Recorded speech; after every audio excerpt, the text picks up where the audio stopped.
Macam mana nak jadi orang yang dipercayai? Okey, tu kita pergi bawah lagi. Okey, kita pergi dalam lagi. Kalau nak jadi orang berpengaruh, mesti jadi orang yang dipercayai. Kalau nak jadi orang dipercayai macam mana? Nak jadi orang yang dipercayai, best sekali kena ada 3 benda. Dulu saya cakap 2 benda kan? Saya tambah satu lagi, 3 perkara. Ada 3 kaki. Ada 3 kaki yang menyokong untuk seseorang itu menjadi seorang yang trusted, dipercayai. Kaki pertama adalah karakter. Kaki pertama adalah karakter.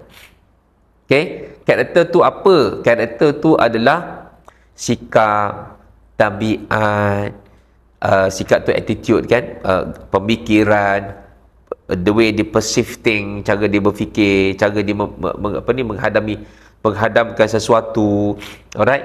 Dia punya nature dia, tabiat dia, alright? So itu yang perkara-perkara yang berkaitan dengan karakter, akhlak dia, karakter.